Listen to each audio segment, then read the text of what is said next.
Okay, hello, and welcome to a very special episode of Shelf Stable. I'm your host, Tom Bowers, and today I've got Kenny Katayama here with me on my left, and he'll be facing off... Hello, and he'll be facing off to the gentleman on our right, none other than our arch nemesis and special guest, Tom Brewster. Hello! I'm so excited to have a feud. If you're wondering why we didn't make it into Tom versus Tom, it's because Kenny didn't come up with the idea and didn't want to do any of the work to make it happen. Hey, so you're welcome. All me. I also feel like I wouldn't give it the same energy, honestly. Of course. It's a rich text. That's true. It's gorgeous. I even shaved my head for this because Steve Harvey notably is bald. He's the host of the show. The commitment. Even though it's an audio-only format. You can hear the bald head, though. You can hear stuff glancing off the walls. Have you got the mustache? Have you done the mustache? I tried, but I haven't been shaving for like 60 days and not much has really shown up. No. We can hear it in the audio, sorry. I think I need to go to Infowars.com and get some of those, boosters, those hormone boosters. Those Steve Harvey mustaches they sell at Infowars. I think Infowars got bought by The Onion. It did. It did. That's wild. And now Tim Heidecker is like its program manager and CEO. Oh my God. It's so good. It's very, really very been a good. week. Yeah. All the adverts on the site say, turn your gold into piss or something like that. It's so good. It's really wonderful, and it's making Alex Jones crash out in real time on Twitter, which is also really wonderful. Very He good, keeps very finding new Tim and Eric clips and being like, what the hell are they doing to my boy? It's so good. Yeah. A significant portion of the proceeds that are generated from that site will be going back to the Parkland families. So Nice. that's kind of what That's it's great. about. Yeah. It's so good because I think Tim Heidecker genuinely hates Alex Jones. Like, I think he really He's like waging wants him war. to die. Yeah, for real. It's wild. So what are we doing today? Today's episode, we're doing a parody, a license-friendly IP did not steal version of a popular American TV game show called Family Feud. And I'm saying all that because we don't just have American listeners in our audience. We're international, baby. So today's episode is Shelfily, Steud. I'm glad you're sticking to your brand by making it really concise, Tom. Thank you. You're welcome. Family Feud, an American game show. If you don't know how it works, I'm actually going to explain the rules right here because we've got Tom Brewster on the line, and you've only seen the show once. One time only. I mean, I had a great time witnessing this incredible American institution, which I'm ready to be part of, even with You called it, the I serial think, numbers the eighth filed wonder of the world. Is that right? You know what? If I called it that, I'll stick to it. I'm never wrong. That's incredible. Just evidence that you were also blitzed during our recording. So Family Feud is a show that pits two families against each other. Typically, they go out to malls throughout the nation and survey 100 people. We didn't get 100 respondents. We have 46 gamers from Board Game Geek, Reddit, and elsewhere. So we got close. Didn't quite make 50. I tried my best. Shame on the shelfies, the slop heads for not getting us there. Just kidding. No, I appreciate everybody that answered the survey. We did steal one question, so I got to give him a shout out from Rusi Papazov, someone who also ran a Family Feud game and got a lot more responses on Board Game Geek. Scott Alden himself was like, hey, I want to see what the results are like. So I don't know how our thread didn't get the same hotness because our questions were way better, in my opinion. They saw Shelf Stable there and they were like, I'm not volunteering for this. This is good. This is you putting the sort of bricks in the wall for your BGG Golden Geek snub. This is the start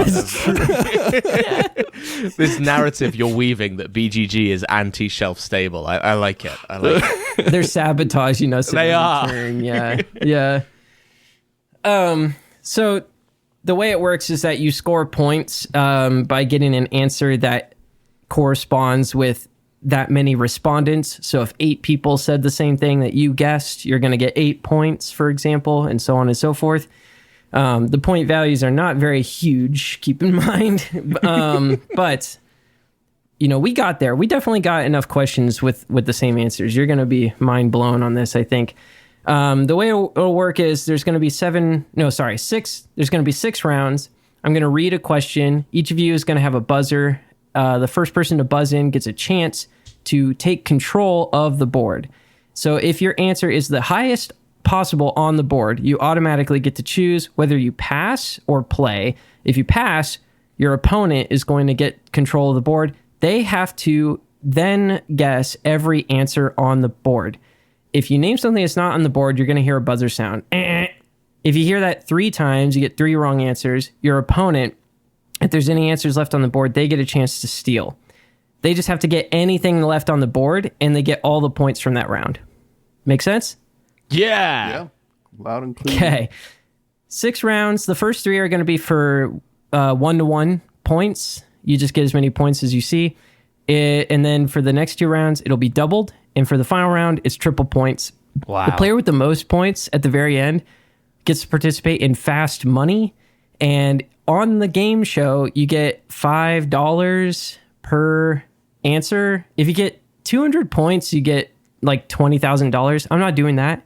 What? But I will Venmo you real money. So we're going to go into round 1. Here we go. Can you guys see the board? Oh, yeah, I see the buzzer. Oh, I can see the board, and I've got a buzzer, and it says buzz on it. That's right. Top 8 answers on the board. You guys have the buzzers ready? Yes, I've ready. got my buzzer. I'm itching. Can't wait to press hit it and then not know what to say. There we go. Name a board game that should not be in the Board Game Geek Top 100. All right, it looks like Kenny got that one. Hell yeah. So this is interesting because... oh my God. He's got a soliloquy. Steve Harvey would be having none of this. I don't know if this is going to be like the general board game consensus or like more weighted towards our show, but I'm going to go with weighted towards our show, and I'm going to say Quacks of Quedlingburg. Oh, that's Quacks of Quedlinburg. Show me Quacks of Quedlinburg. Oh, listeners, what? All right, Tom, you have a chance to take control of the board. We've literally said that Quacks is like, it shouldn't be there.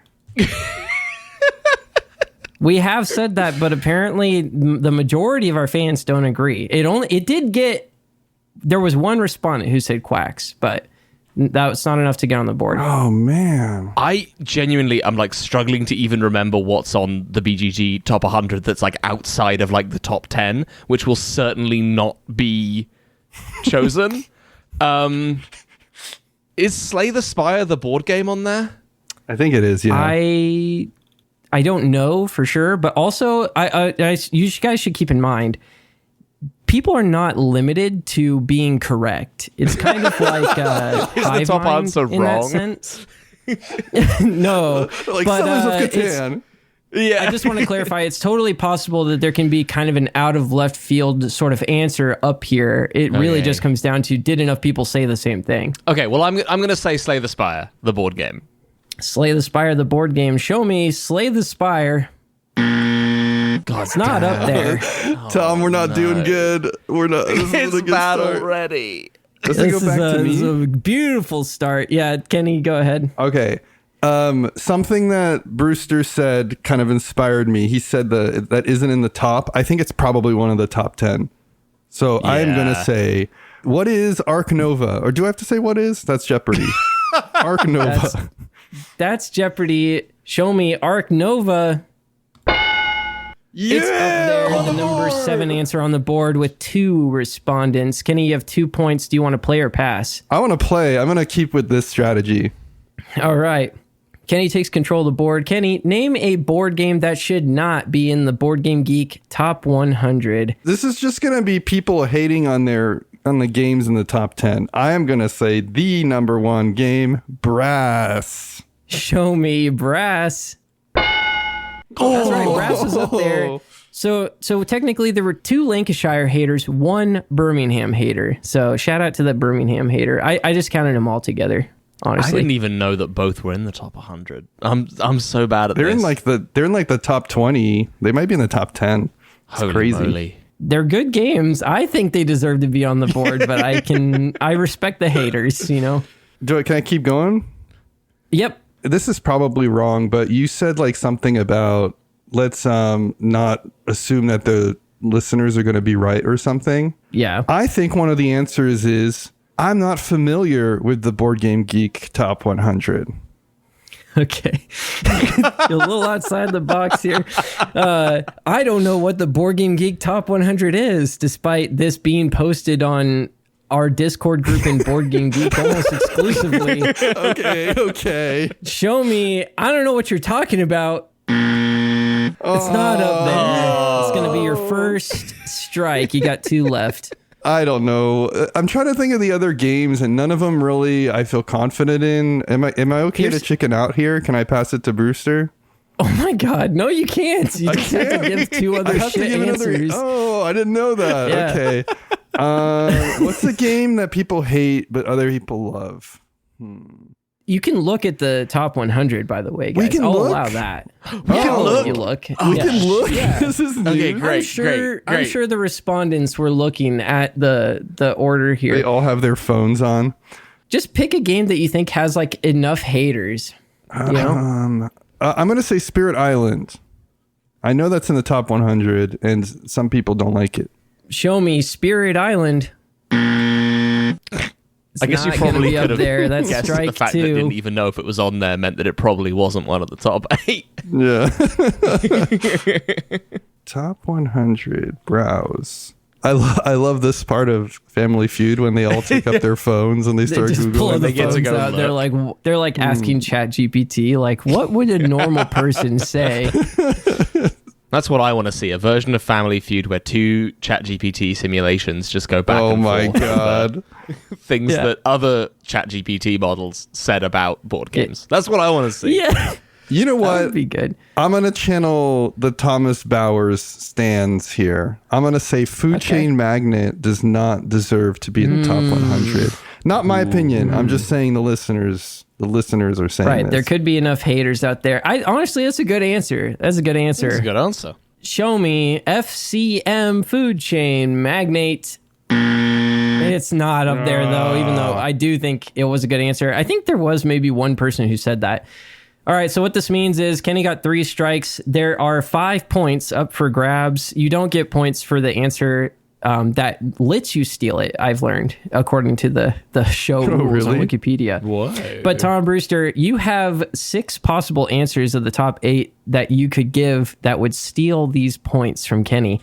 What is a board game that should not be in the Board Game Geek Top 100, according to nerds? There's like the thing is that seeing that Ark Nova had 2 votes means that like the 8th one probably has 1, and 5, 4, 5, and 6 probably I'll tell you also this: have 2. none of the answers on any of these boards have only one answer. They all have at least 2, At least Okay. 2 people. Okay, fine. and I think that's how it works on the actual show too. I'm what it's gonna worth. say SETI, Search for Extraterrestrial Intelligence. Oh, SETI. You're going with like the cusp. You're going like bottom. That's a 100. cold to the new type shit. It's That's- bottom of the list That's a little bit. 16th on the top 100. It's 16th. What? That's How did actually it get crazy. up there? Right next to my other guess, Slay the Spire the board game, which is 17th. Oh my goodness! I did not know it was that high. Okay, final answer. He's locking in. I'm locking SETI. in. Show me SETI. It's up there. Number 2 well done. answer on the board. SETI, the search for extraterrestrial intelligence. Got a lot of haters apparently. I was surprised myself.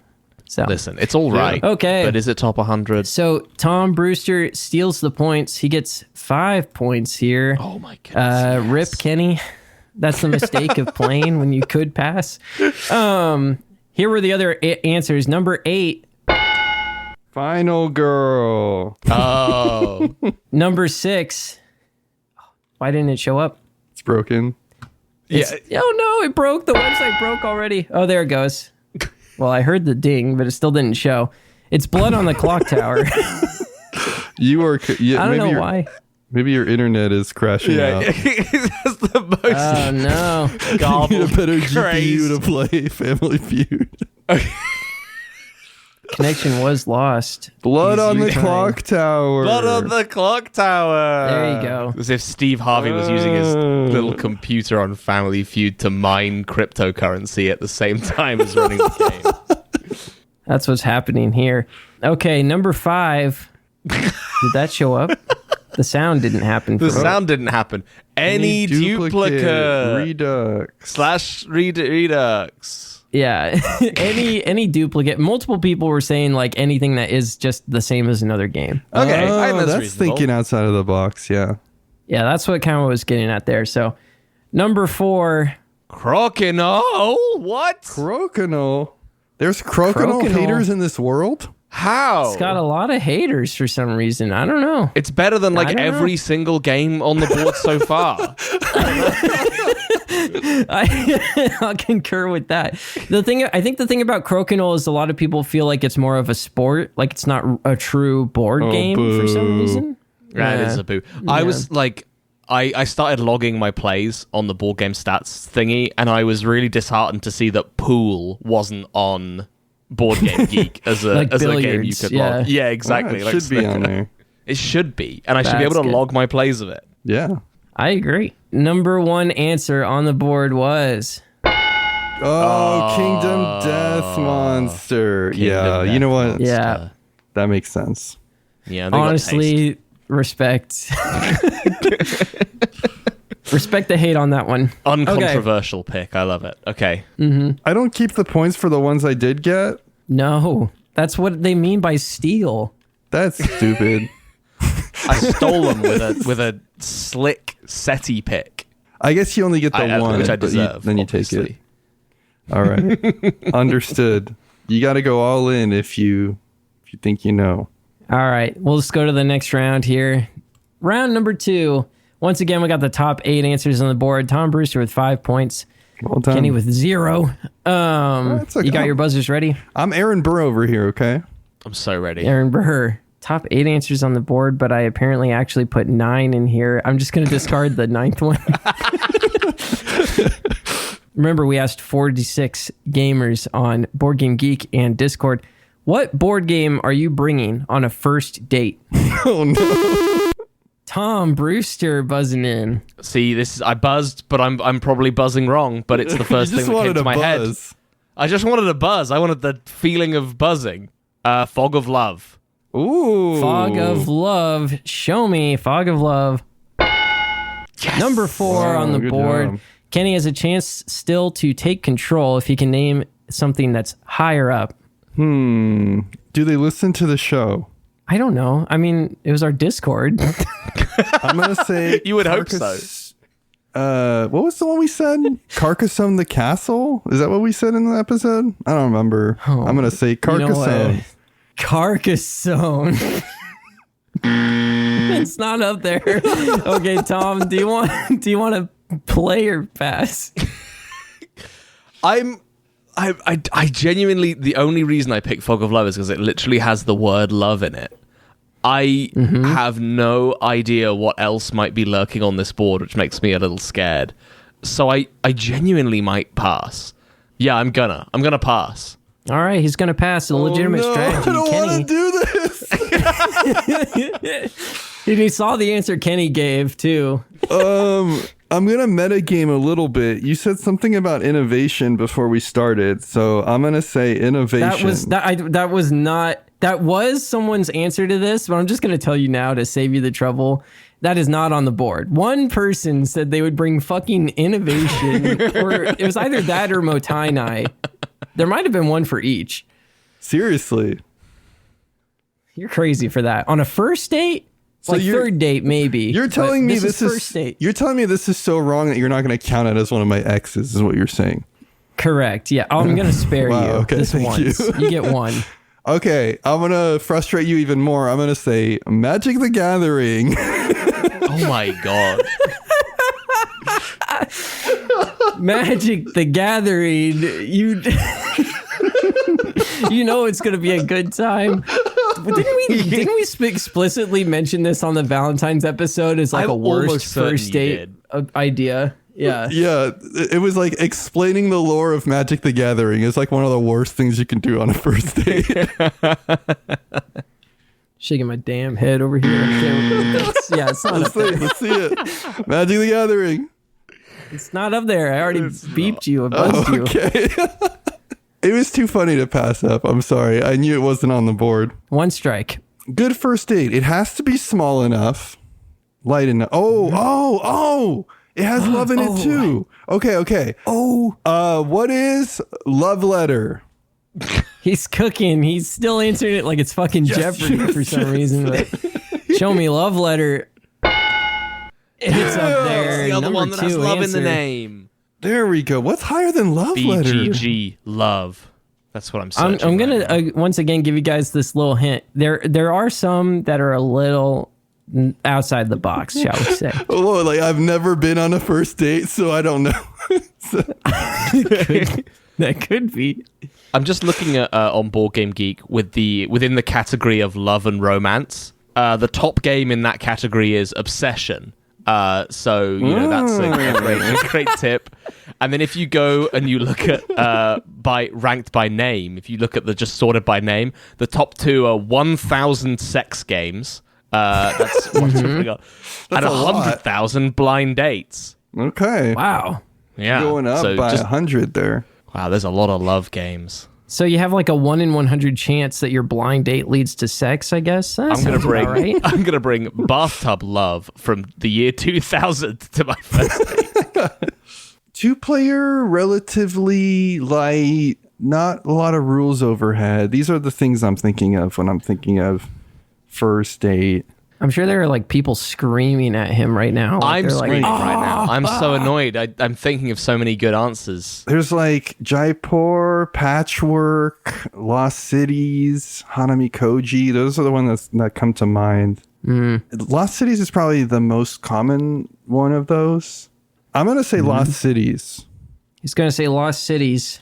It's not up there. I'm sorry. You did the right thing, Tom, by passing. It's a minefield up here. 2 strikes. We still got 6 answers on the board. Name a board game you're bringing with you on a first date. I think the mind is pretty sexy, but does anyone else in the world think that?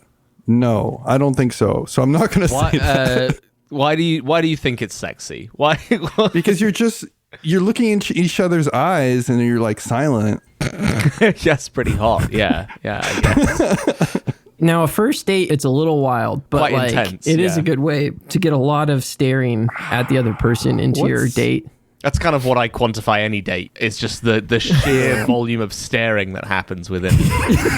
Exactly. More That's intense, all I do. the better. No smile, just stare. Are you enjoying this date? Every first date, he goes like, "You want to do a staring contest?" Like, you know. I don't know. It can't be something too big, right? It has to be something like, I'm going to say Patchwork. That's my final answer. Show me Patchwork. Patchwork. Is it up there? Oh, Yes. It's on there. Okay. Almost got the entire left half of the board lit up right here. We got the number 2, 3, and 4 answers. Number 1 still eluding us. Yeah, what is higher than Fog of Love, Patrick, and Love Letter? I got to be missing something. It's got to be something dumb. Sorry, audience, but you have to have picked something really dumb for me to like not be thinking of it right now. I gotta stoop to the audience's level. He's got to lose a few brain cells. They're gonna say something like Scout, and I'm gonna be like, really? I think they give people like 30 seconds, so. What is the Settlers of Catan? what the hell? Show me Settlers of Catan. That's not fucking up there. That's 3 thank God. strikes and you're out. It's going to go to Tom Brewster for a chance to steal 9 points that he might be able to steal here. Holy Top shit. answer on the board and 4 others besides. Tom, what you got? How many do I need to get? All of them? One of them? I Just can't remember the one, rules. just one. Just one? Yeah. I'm gonna lock in Azul. What is Azul? The Jeopardy thing's gonna like there's at least like 2 people out there that are gonna be like pulling their hair out for real.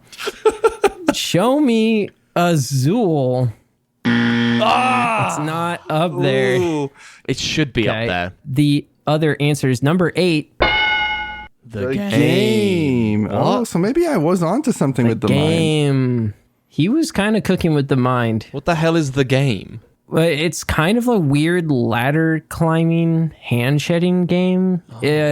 Sort of. It's like you're trying to go up and down in sequence. Played the game. Yeah. I just lost the game. It is a pretty good one for 2 people, and it's pretty easy to teach. All right, number 7. Scout.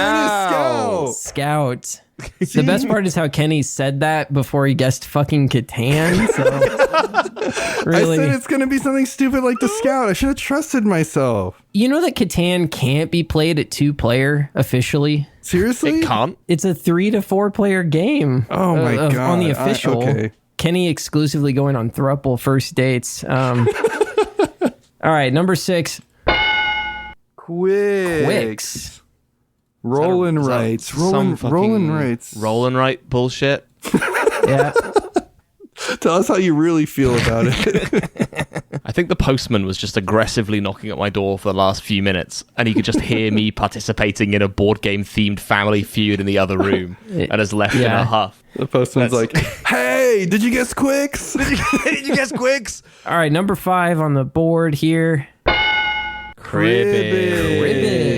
Wow. Okay, that makes sense. Does make sense. Nice little card game. And the number 1 answer, you guys might hate me for including this one, but here it is. Not bringing a game. Not bringing a game. What's the number answer? Dang. Number 1 answer. I don't think that's surely not allowed as an answer. No. What game do you bring? I simply don't. I reject the premise of the question. See, the thing is that the majority of surveyed people answered that way. That's why I felt I had to include it. What you're telling me, Tom, is that the survey respondents, they're like, okay, here's a trolley problem. Would you move? They're like, oh, I wouldn't pick at all. Like, I don't want to. I don't want to entertain this space. All right. But that's why this was the second round, because now it kind of brings you in. You saw in the first round we had, any duplicate game. We see this one just not bringing a game at all, right? You can think off the wall. Yeah. A little silly up here. All right.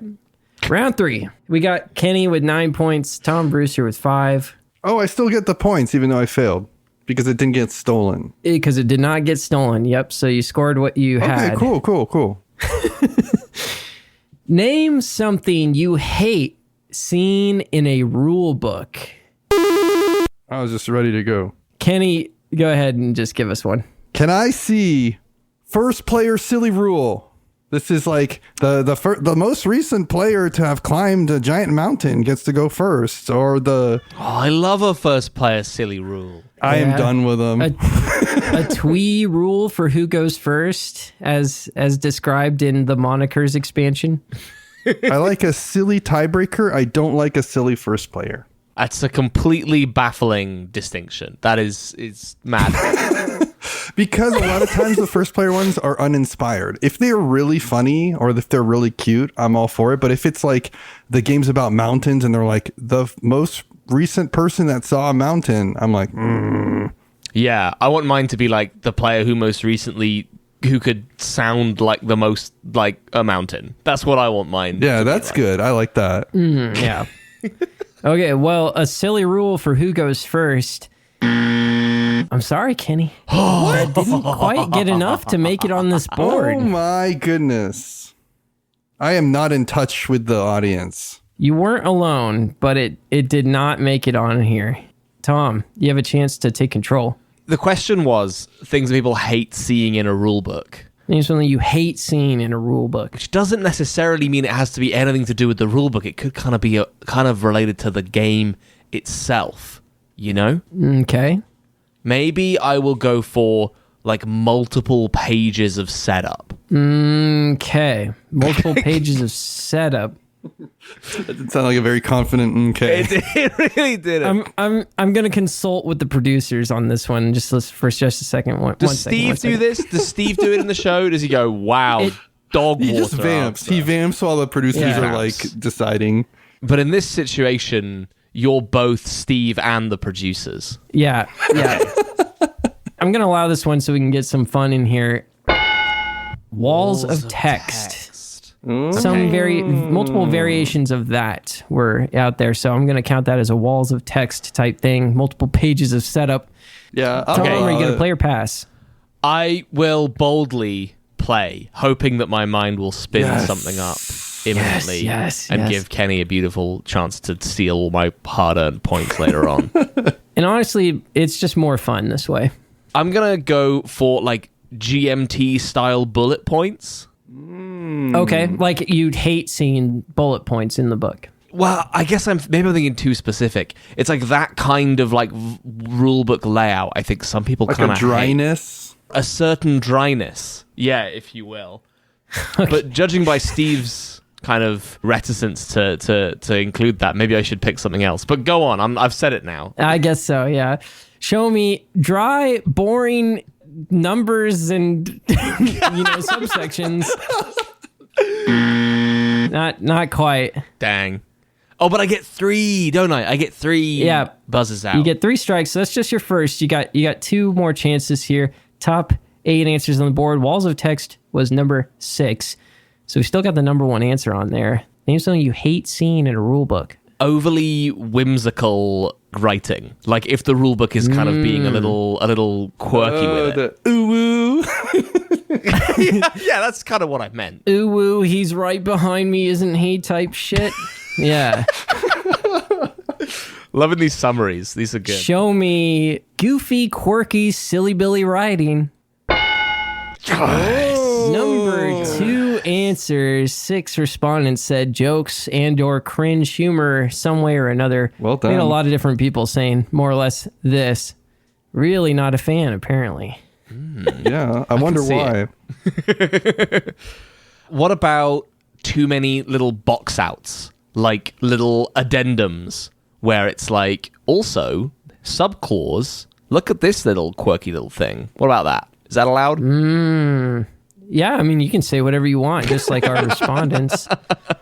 Show me, how do you summarize that? Show me little side rules, little exceptions.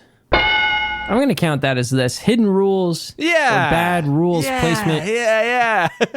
There were multiple sort of degrees of this. So I think one person said like when an actual rule is inside of flavor text, which I've never personally seen, but that does sound horrendous. That's devastating. That's a sin. But similar ideas, just like where the rule is just not in the place it should be. I can't like cash in my points, can I? I can't be like, that's enough. That's what I wanted to do. That's what I want to do so bad because there's no way I'm getting like 4 more answers right. The strategy is you want to clear as many as you can, right? So it just gives less surface area for Kenny to steal. What about too many pages? Too many pages. You hate to see it. Too big. The rule book is too thick. That's not going to be up there. Well, I'll try the other. Too simple. Overly simple rules. Not enough rules. Oh, like unclear? Unclear. Like an all-play rule book. Shots fired. Okay. Like the rule, there's just too many rules for how simple the game is. No, other way around. No, other way around. Oh, the other way. Okay. The game is... There's too few rules for a crazy not enough clarification in my rules. Okay. It's not going to be up there. I'm sorry. We tried, but you know what? Kenny has a chance to steal. 13 points up for grabs. That's how many points you got. Kenny doesn't steal. I'm just remembering how the game works on every single round. Like it's like a whole new game. Yep. You'll practically have doubled Kenny's score if Kenny can't get this. Kenny, name something you hate seeing in a rule book. I'm going to say like an incredibly long exposition about the land of Generia. That's so good. Too much lore. Oh. Too much lore. There was once a world dominated by 5 dragons, but then one dragon defected with the Fire Nation. Like that's This is number 1. This is number 1, no doubt. When the rules author put their own fan fiction up in the front. It's not in there. It's not on the board. Tom Brewster jumps way ahead to 18 points here with 13 coming in from round 2. Yeah, wow. You guys really were not reaching for stuff. I think you're going to see some dismay. Here we go. The number 8 answer.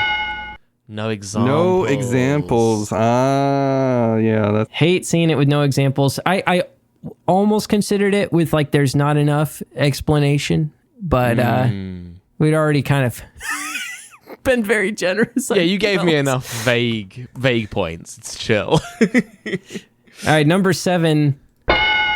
No index. No index.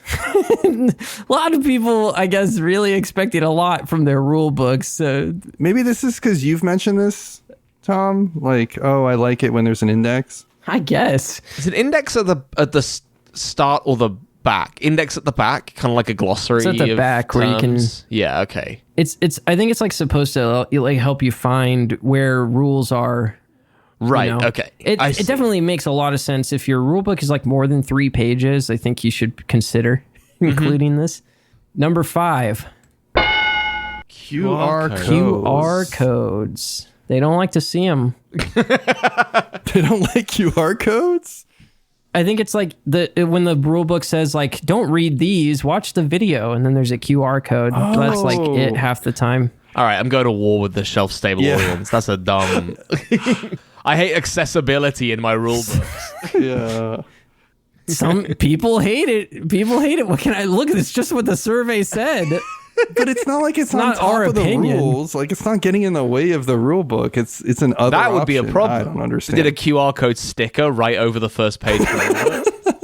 What if the rule book didn't have the rules and it said you have to download the PDF with the QR code? Not That's all a they rule gave you. book. then the entry should be no rule book. Yeah, exactly. Yeah, you're right. So you hate seeing no rule book at all. What do you hate seeing in a rule book? It not existing? Is that number 1? No. You're going to be shaking your head on number 3, though, for real. Here we go. No. Number 3. Yo, Male that's only true. pronoun. Male dang only it. pronouns. Yeah. Okay, I agree with that one. Check your privilege. Yeah, 2026, year of our Lord, or 01 post goon, depending on how you want to look at it. What the hell does that mean? Oh, you don't know about post goon? Okay. So the year 2025 was a hard reset, and now we're in the post goon era. Okay, like PG, like it's AD, PG. BC. PG is, yeah, it's BC, AD, PG.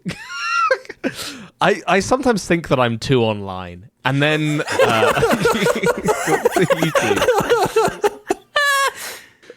like the alternative of we called it post goon, but it was just the release of the Minecraft movie. Yeah. all of this conversation I'm imagining being had on the set of Family Feud, and like the the pin drop like silence Steve Harvey, who doesn't even have like a vamping face to do for it. Yeah. Well, like in this canon, Steve Harvey's the one explaining it in the silence. Like I'd love that to be the end of. That's the final episode of Family Feud. Lost media. He like looks at the audience. He's like, "Has nobody heard of this, Guys, come on! It's like number 1 on the board. It's like, please, anybody." Speaking of number 1s on the board, all right, the number 1 answer y'all did not get. Naked grandma. Just kidding. Typo. Okay, yeah. Typos. Just straight up fucking mistakes. You hate to see it. We hate to see it. That was an oversight. That was. That's the most obvious thing. It's Occam's razor. Okay, good. I'll keep that in mind for future rounds. That'll take us out of round 3. All right. The points are worth double on these rounds because there are less answers. There's the top 4 answers on the board. Do you guys have your buzzers ready? My buzzer is prepared. Name a board game whose pieces give you naughty ideas. Tom. Right in. Quick on the buzzer. Straight away. Right in. El Grande. It's El Grande. Show me El Grande. Oh! Number one answer on the board. 9 points. People really find that King's Pawn to be very phallic, huh? Yeah, I wonder why. There's going to be a world in which like the original El Grande is kind of like over time it kind of gets dropped from history, right? Like, people will think of the board game as just like being... It's like with brass, right? There was a time in which people, when you said, this looks like brass, they would think of original brass, but now they only think of like brass Birmingham or brass Lancashire. So there'll be a time when that like new Hans im Gluck version of El Grande becomes like the dominant version of the game, and people will say, oh, remember the El Grande's phallic-looking piece? And they'll look at the sharp, spiny king that's included in that and think that those from the past were real things. I'm going to be honest, Tom. We might already be in that era because that's how I felt. I was like, what the... They must be talking about their first printing. And then I looked it up and I was like, okay. The thing is, that's the only thing I could think for this board. Like, I said that, and now I'm at sea. Well, here's the thing. You get to play or pass. So you can let Kenny embarrass himself and then try and steal it back. The risk you take is that Kenny would get these 9 points if you cannot steal it back. I think I will let Kenny deal with the social and societal embarrassment. Sorry. I should say it's worth double, so this is actually worth 18 points. This would bring Kenny right back into the game. I still think that 18 points is worth not having the embarrassment of having to think about board game pieces that are sexy. Okay, all right. Kenny, it's going to go to you. Name a board game whose pieces give you some naughty ideas. Can I just pass? No. Here's what I think. I think that naughty ideas is intentionally ambiguous so that it allows for other things. So I think that eating pieces is pretty naughty.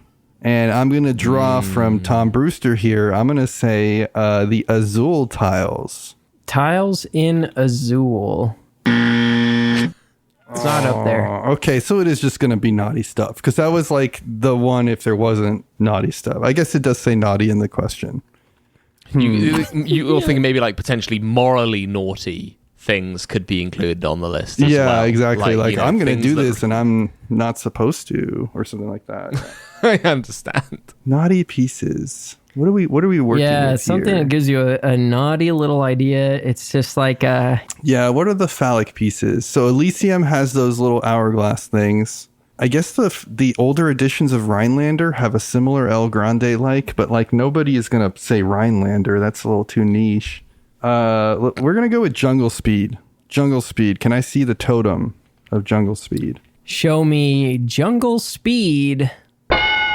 Yo! Number 2 answer on the board. It's a steep cliff, though. What the hell does this thing even look like? 2 people said Jungle Speed. The sexy yellow double flared totem for some reason really does it for people. Depending on the edition, it's wooden and not yellow. So it's a little more painful, too. People are disgusting. What are people seeing in this? This is like saying that a bop it is sexual. That's maybe they're fucking that too, you know? Who knows? Who knows what the shelf stable audience is up to? See, the reason I like this question is I feel like this is very Family Feud coded question. It really they is. always do this. Asking, right? Very authentic. But Tom, you're supposed to go like, what? What? You're supposed to be outraged that we would say that. They got people out here fucking the El Grande King Pong. That's my Steve Harvey impression. It's really good. It was spot on from what I'm aware of. What other pieces have phallic objects? I think Elysium and Rhinelander are too niche. I would agree that they are too niche. Not that I should be helping you. I'm going to start like counting down from 5 or something. You got to give me something. Oh, man. I know I'm missing like a big one. The tower from Fate of the Fellowship. That wouldn't go down well. It's got to be a dexterity game. 5, 4, 3. Junk art. Show me junk art. Not quite up there. You guys, I'll be honest. This category is it's a difficult one. Tom's gonna have a hard time stealing this back. Yeah, I hope so. Final one. For the lulls, I'm gonna say animal upon animal. Animal upon animal. This country's going to hell. If this is on the board, we have a problem. You're telling me people see a cute Haba kids game, and they're like, the bumps on that sheep, the wooden sheep, really do it for me. I think it's them being competitive. Got some depraved gamers out here. You thought you couldn't do it. Show me animal upon animal. Not gonna be up there. Okay, good. Okay. Good job, audience. Thank God, Tom Brewster. Tell us a board game whose pieces give you naughty ideas. I tried to swerve the social embarrassment, but I've actually ended up at the point at which where all I can do is embarrass myself. The only thing I could think of, it's not phallic, is potentially Cosmic Encounter, because the ships look a little bit like nipples. Okay, I see it. Yeah, you just start thinking about boobs in the middle of your Cosmic Encounter. Now you use the word "you" there, and I feel like it was directed at me. I'm imagining the average shelf-stable listener. Okay, I'm trying my best to get in the mindset. You're putting yourself in the shoes. Yeah. All right, are the slop heads getting titillated by flying saucers? Not quite. They're not that depraved.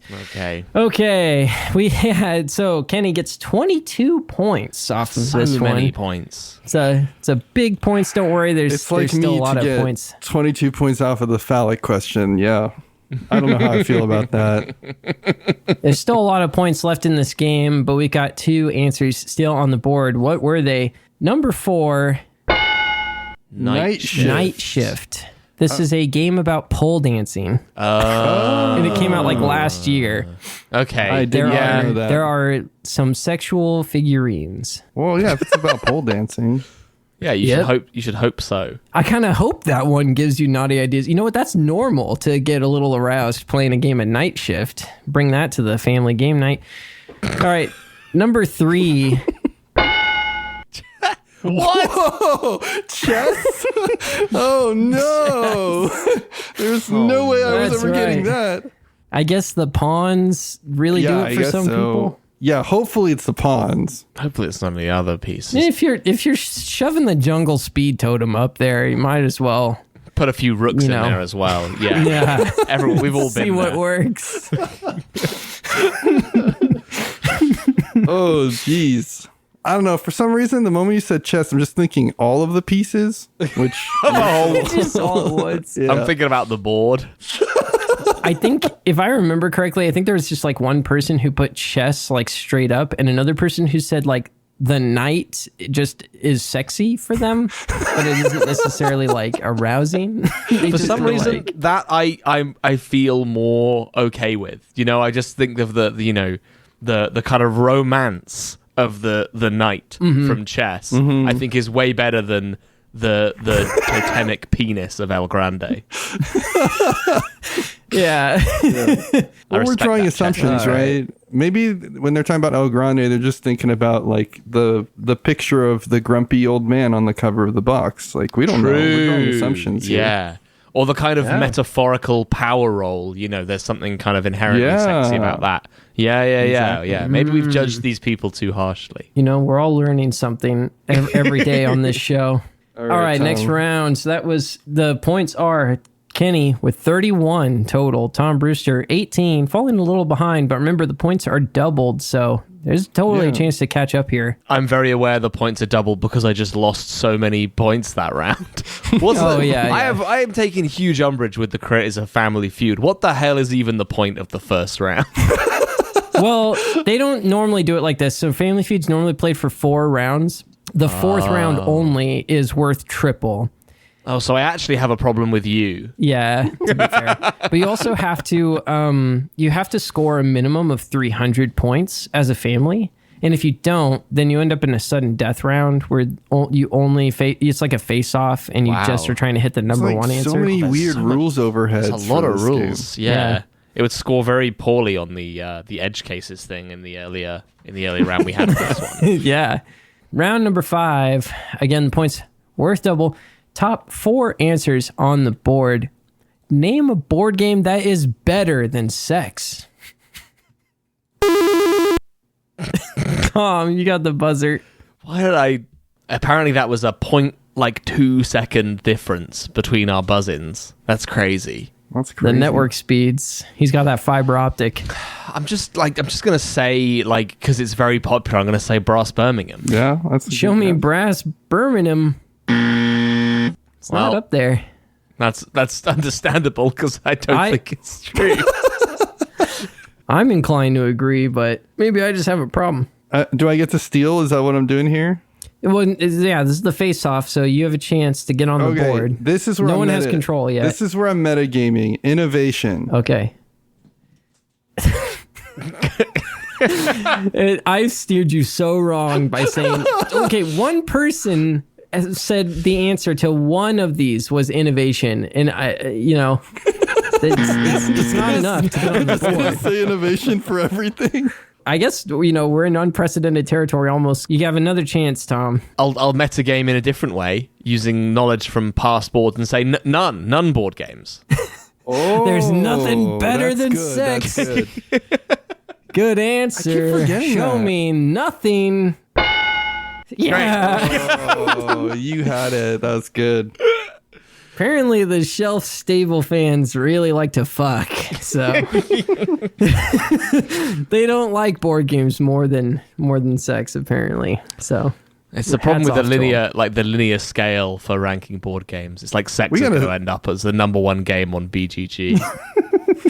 so are you gonna pass or No, or the weight play? is too low for BGG. The weight is too low. Exactly. I'm gonna pass because I've no idea what those other ones are. I think you should play, but I think in terms of strategy, you should play. You think I should play on the rest? Yeah, because there's no way Kenny steals this. Even if you don't get anything else, you get all these points. You get the points you already have. Oh, I don't know how the game. I'm learning the game again every round.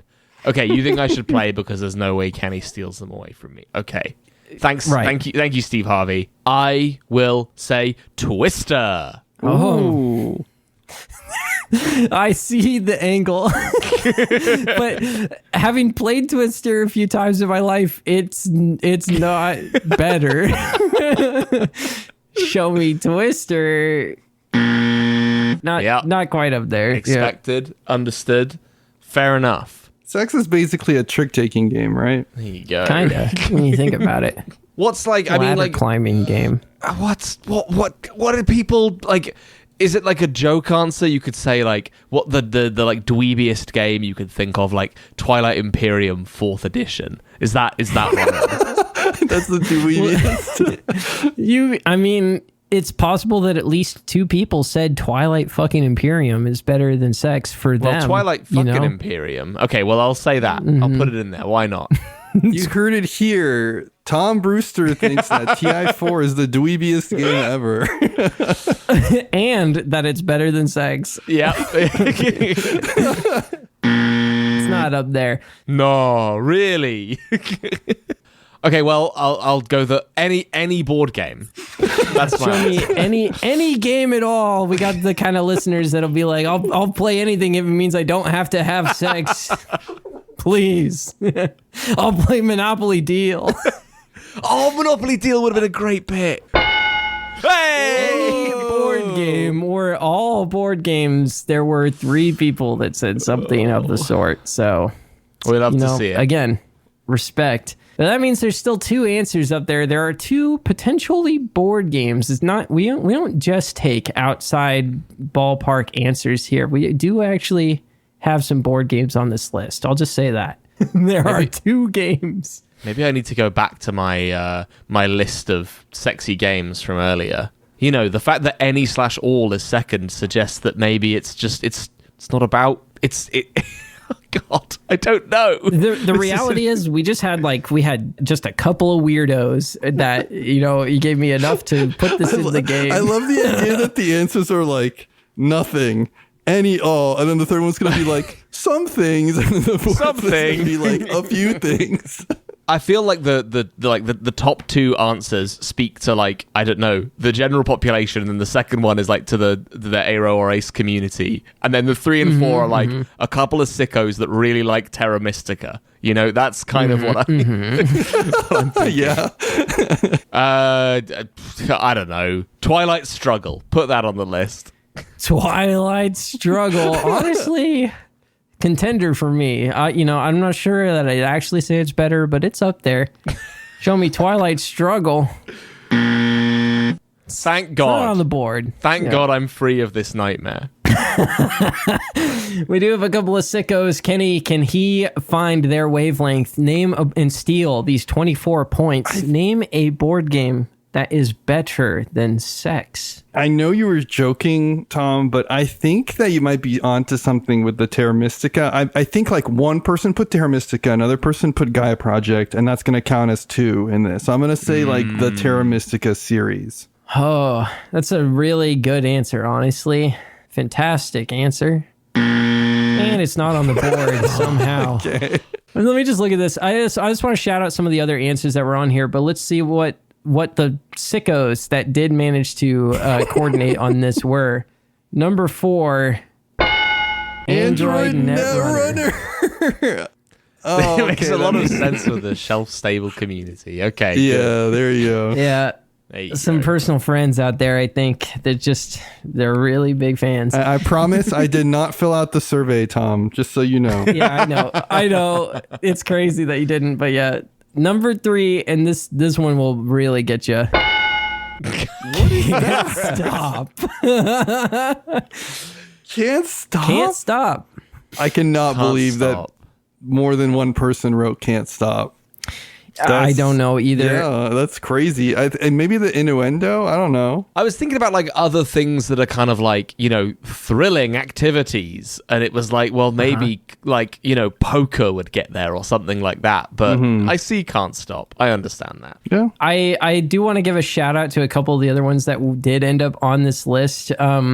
Arcs was on here, and it was also there. I don't know if it was the same person for the pieces that give you naughty ideas. Oh, boy. Ouchie. There is, I think it was like the first player marker. All right, and another one that was on here was Dr. Ruth's Game of Good Sex. No idea what that's about. I think that's a Roland move where literally it just like is from like a 90s professor, like a sex ed professor. I don't know why I know that. I see. I have a lot of board game knowledge. It's not sex knowledge. Just want to put it out there. Yeah, well, we know you don't have a ton of sex knowledge based on that whole dildos. And, Oh no, I kind of set butt myself plugs up for that fiasco. one. Yeah. You've redeemed yourself. You've learned since then. We just should set the record straight in case we haven't already. I will say this was the one that made me think Kenny had actually secretly answered. Someone said Motainai, but only if the sex is bad. They'd rather be playing Motainai than having bad sex. Oh my goodness. You know, I respect that. I mean, hard respect. There was one Twilight Imperium, for the record. Oh, good. Okay. At least there's one person out there. And I almost put these together, but there was both Monopoly and Monopoly Deal. I'm sure Monopoly Deal was more of a joke for the person that submitted it, but Monopoly, I have no idea what they were going for there. That's wild. You're trying to sabotage the survey. That is going to be 24 points for Tom Brewster, bringing him up to a total of 42. Very swingy game. It's a swingy one, and we got a tripled points final round. Oh my god. We got the top 5 answers on the board. The points are tripled. This is what it all comes down to. And then we get to play for fast money. Yes. But here it is. Triple points, top 5 answers on the board. Are the buzzers ready? I'm so ready. Ready. Name something you should not be doing when it's your turn during the game. God, Kenny. I could have bet. I could have buzzed like halfway through the question. I'm gonna name the number one thing that Thomas Bowers does: checking your phone. Checking your phone. Show me being on that phone. Yep. It's the number one answer. God damn it. All right. Are we going to play or are we going to pass? I'm playing. This is was made for me. This is my Slumdog Millionaire moment. Okay.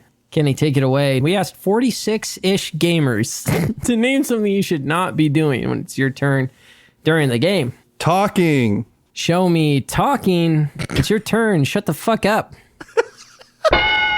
Yeah. Number 2 answer with 6 respondents saying yapping in some way or another. Not a fan of that. It makes your audience sound like the most antisocial people in the world. Like, I understand why. I get what they mean, but at the same time, it's the idea that your turn should be taken in complete contemplative silence. Yeah. I mean, people were mostly saying stuff like telling a big ass story or like telling us your entire life story or making jokes, you know, like just goofing off. Like, take your damn turn. Stop talking. We're here to play games. Silence. Protect the silence. We're here to game, not to socialize. And never the twain shall meet. Okay, here's my problem, Tom. I felt really confident about those two. I have no clue what the last 3 are. I'm going to say like snacking or eating. Okay, good answer. Yeah, let's see. Show me snacking and or eating, munching on those Cheetos. It's up there, the number 3 answer. We're just banging out this board top to bottom. Don't be on the phone. Don't be yapping. Don't be eating those dusty Cheetos. What else is up there? We got 2 more answers. Number 4, number 5. Maybe can we see like sleeping? Taking a nap? Taking a snooze, passing out. You've been waiting forever. You're just like, I'm gonna lie down. It's not on the board. We did get at least one person who said that though. Oh, okay. With these answers, I feel like you were really getting into like a quartet of like the human experience, like the 4 things people do: sleeping, eating, yapping, and looking at their phone. The last one's gonna be like, and dying. And the sweet release of death. Yes. All they know is sleep, eat, yap, and check they phone. Yeah. Okay, what about like being away from the table?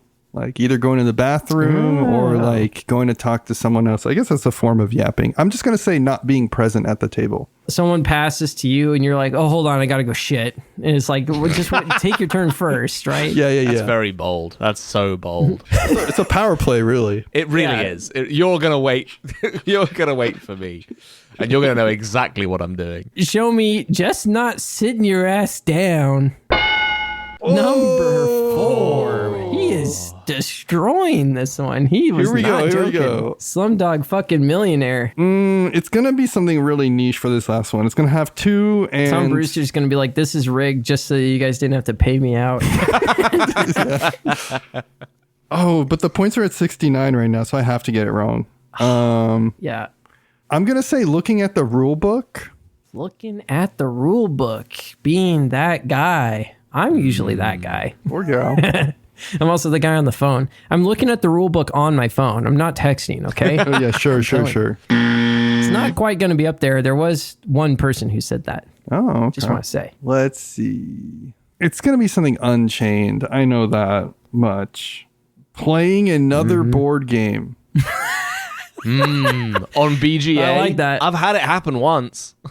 I think Kenny has done that. Kenny's been like, oh, hold on, and he's checking 18xx.games. Oh, you're like an animal. Oh, and it's an 18xx game. Oh, get out of the game group. Right? You're banned. What can I say? All right, playing another game at the same time. It's not going to be on the board, though. That's a good answer. Tom Brewster with a chance to steal. Only one answer left up on the board. It's the 5th answer. What is something you should not be doing when it's your turn? I slightly rogue, maybe a little loose, but I'm going to say just taking too much time. Oh. Taking up, just vamping, just one. Wasting everyone's time like I do on this show. Like thinking too long. Like thinking? Yeah, I was going to say thinking as a joke, but like genuinely, yes. For what it's worth, there was like at least one person who said, start thinking about your turn. That's good. But it did I not, like that person. Did not make it up there. Number 5 was getting off. What? One person said sexting and one person said wanking. So I kind of grouped them. Gross. Yeah. Can you imagine? Some people kind you of imagine? like running with the Family Feud, naughty answers a little too much with that one. Okay, I think so. Can I be honest, Tom Bowers? Yeah? I think that the getting off while playing a game is grosser than both the naughty board game question and also the one about the better than sex. Honestly, do not do this. Like, this one's real. All of these are real, but this one's like triple real. I assume this they were just joking, but like, don't do this. I hope please. so. Holy cow! Unless you get everyone's consent ahead of time. Because it's that kind of game night. Yeah, it's polycule game night, and you're like, guys, I have a confession. All of you are part of my cule here today, and I think it'd be really fun for me to try this out. And then everyone goes but like, this reminds okay. me, there was a post on Blue Sky that was like, we should have like a LAN party with the polycule. And then the other person responded like, you're just describing every time the polycule gets together. It was something like that. That's really good. Well, you end up winning the game here with exactly 100 points, Kenny. Wow. And then your 69 added to your 31. Nice. Look at that. Yeah, scoring 69 to bring yourself well done. exactly Well to 100. played. Well Thank played. you. I'd like to thank all the years of getting very, very frustrated with people taking their turns. Really set me up for that last question. So actually, me being on my phone during games was really helpful for you. It to helped reach you in this point. moment. Yeah, exactly. Yeah. This is your Slumdog Millionaire moment. What can I say except you're welcome, We do have a little more game here. We get to go to the final round. This is what they call fast money. I wanted to set this up in a way where you both can have some fun. So my thought was that Kenny gets to play the fast money first, so he kind of gets a crack at all the number one answers, and then Tom Brewster can come in behind.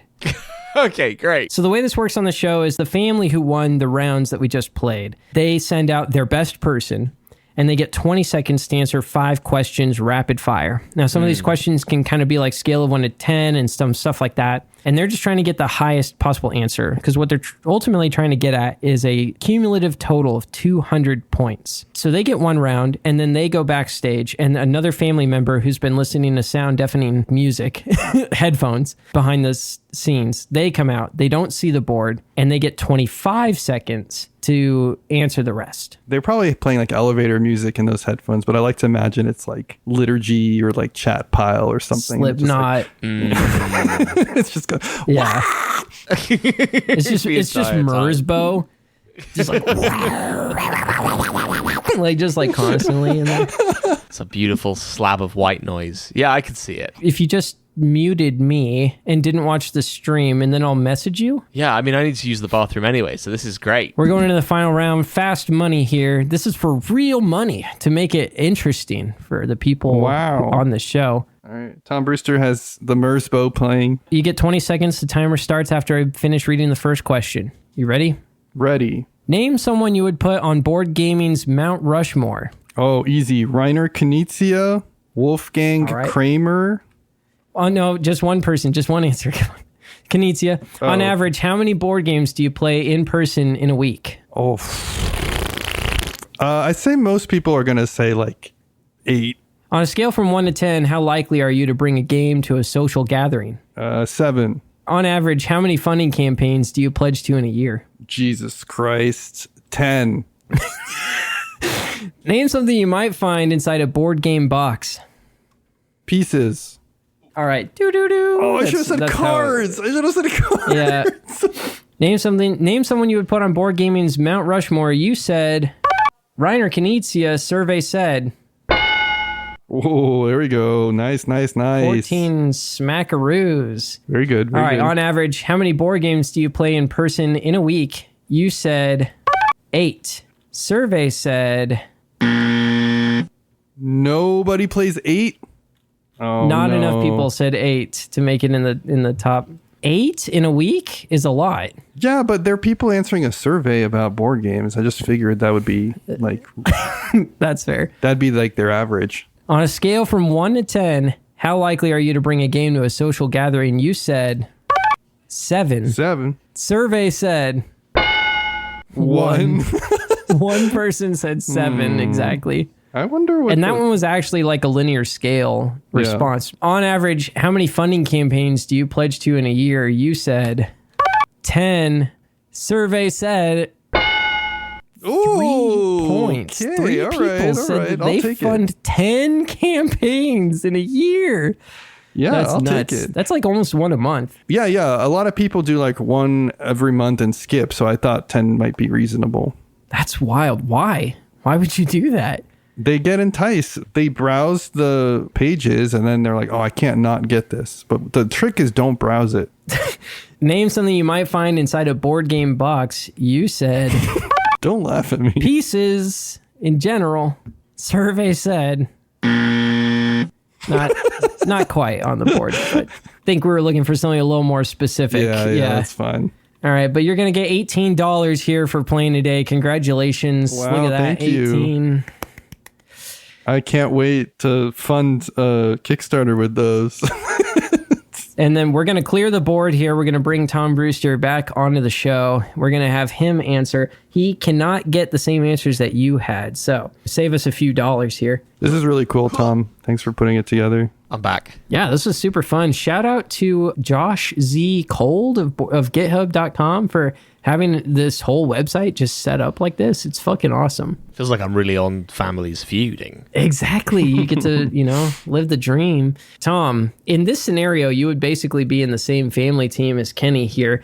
Kenny got you 18 points. Wow. The way this works is you get 25 seconds. If you name something that Kenny already said, you're going to hear this sound.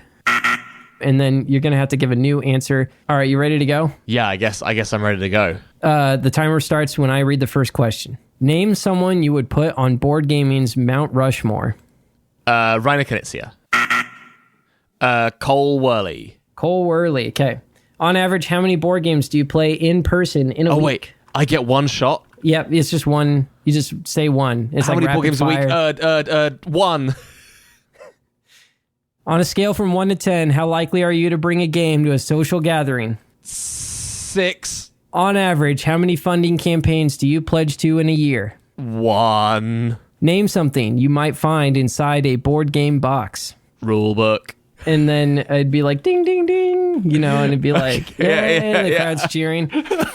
And then Steve Harvey spins you around and he goes, all right, let's look at the board here together. And this is where he always has his arm over the shoulder of the person. I'm imagining that you have your arm over my shoulder right now. It's very comforting. Mm-hmm. Now we get to see how many points they got. And remember, each one of these is worth $1 United States dollar. Name someone you would put on board gaming's Mount Rushmore. You said Knizia. Kenny had already said that. So you said Cole Worley. Survey said not on the board. Reiner Knizia was the number one answer. Other answers included Uwe Rosenberg and Martin Wallace. And Carl Chuddick had 2 people. Wow. Francis Tresham as well. That one's a little wild. Yeah, I see that. Tresham Respect. is a good one, yeah. That's just my personal Worley bias leaking into everything I do, I think. Yeah, someone said in the things you hate to see in a rule book, someone said Cole Worley's name, which is just... Whoa! I respect the hate. Really funny. You're wrong, but it's really funny. No Kramer Kiesling, huh? Yeah, Kramer Kiesling I would put above Martin Wallace. I'd put it above Martin Wallace, honestly. It's just as far as batting average goes, maybe. I don't know. No Sid Saxon. Richard Garfield? Yeah, Garfield. We got 2 Sid Saxons, and then, okay, I did have one person say Andrew Garfield, and one person said Richard Garfield. I assume that Andrew Garfield was a joke way of saying Richard, or they just forgot, but... Yeah, they were just joking. But Cole Worley, if he had any, it was maybe 1. So it's not counted, because you need at least 2. On average, how many board games do you play in person in a week? Kenny said 8. You said 1. Survey said... Yes. 5 points. Yes. 5 points. Yeah, I don't know what I was thinking with 8. Yeah.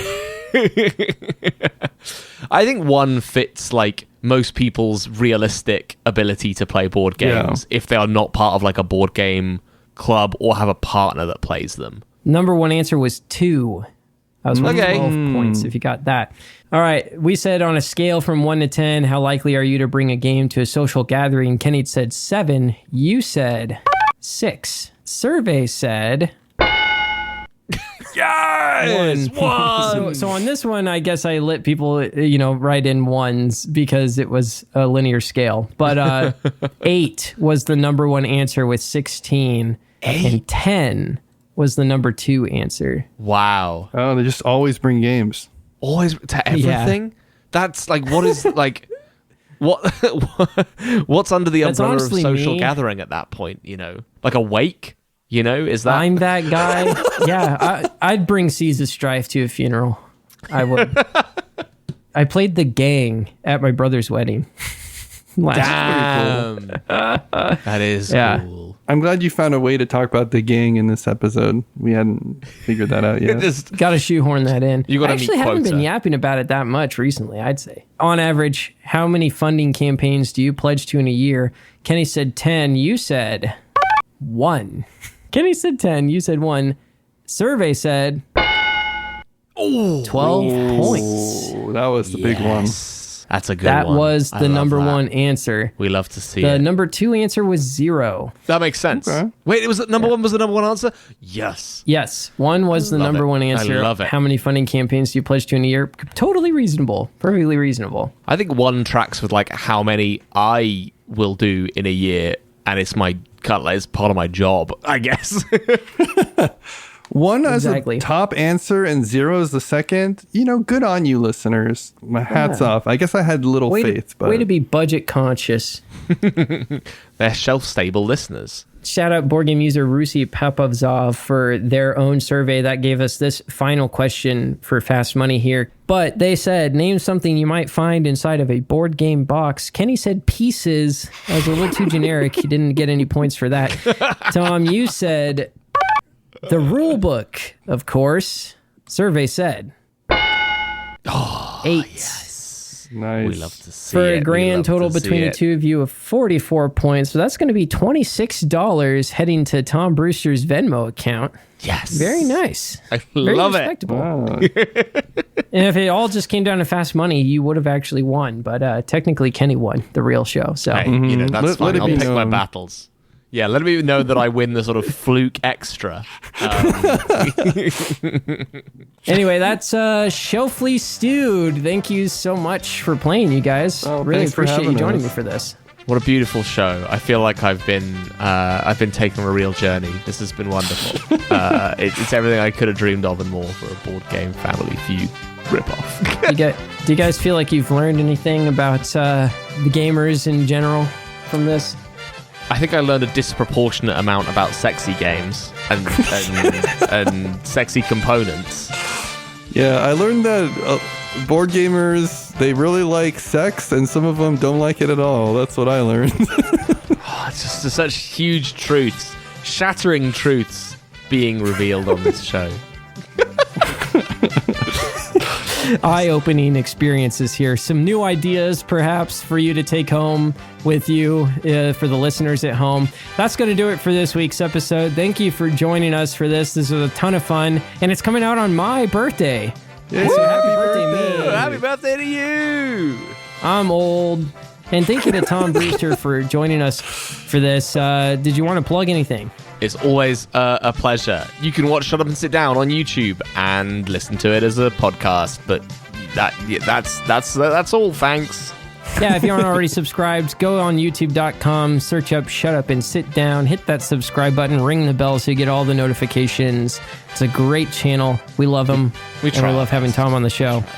I'd love to be on the show. If you're loving the cast, share it with a friend, or on Reddit, or on BGG. You can also reach out to us directly at shelfstablecast@gmail.com.